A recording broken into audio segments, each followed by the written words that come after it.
హిందూపురం స్వాతంత్ర వేడుకల్లో ఎమ్మెల్యే నందమూరి బాలకృష్ణ మాట్లాడుతూ ఈ రోజు మనం పీల్చే ఊపిరి త్యాగమూర్తుల ఫలితం ప్రజలే దేవుళ్లు సమానమే, సమాజమే దేవాలయం, నేను పూజారి మాత్రమే అన్నారు.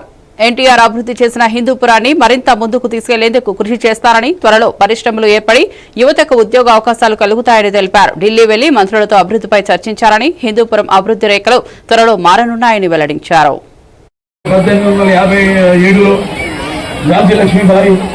అవన్నీ చెప్పుకొచ్చారు.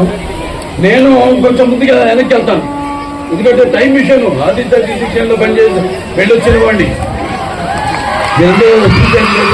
చాలా మంది పిల్లలు ఇప్పుడు తల్లిదండ్రులు చూపించండి, ఎందుకంటే చెప్పేది ఇవాళ మన భారతదేశం ఎంతో ముందుకెళ్ళింది, ఎంతో పురోగతి చెందింది.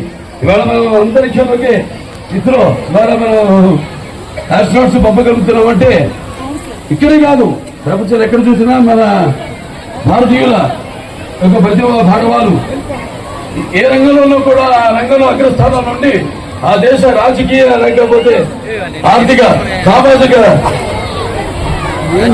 విషయాలలో వాళ్ళు కూడా బాగా పంచుకుంటున్నారు. అది మన తెలుగు, అది మన భారతీయుల గొప్పతనం.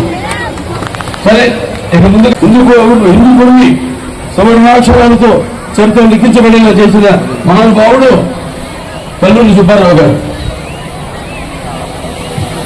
మౌలానా అబ్దుల్ కలాం ఆజాద్ గారు, ఆయన ఒక మహా స్వాతంత్ర సమర యోధుడు. ఈ భారత స్వాతంత్ర సమాజంలో పాల్గొన్న మహానుభావుడు ఆయన. అక్కడ కేంద్రంలో కూడా ఎన్నో పదవులు అలంకరించారంటే దానికి కారణం ఎన్టీఆర్ అని గుర్తుపెట్టుకోవాలి. భారతదేశంలో ఆయన రాజకీయాలు రాకముందు ఆయన మరి ఆనాడు ప్రధానమంత్రిగా పోటీ చేసిన పివి నరసింహారావు గారు నంద్యాల నుంచి పోటీ చేస్తే ఆయన మన పోటీ పెట్టుకుంటానికి మన తెలుగు వాడికి ప్రధానమంత్రి కావాలి అని ఆనాడు అత్యధికమైన మెజారిటీతో పివి నరసింహారావుని గెలిపించిన మహానుభావుడు నందమూరి తారక రామారావు గారు. పివి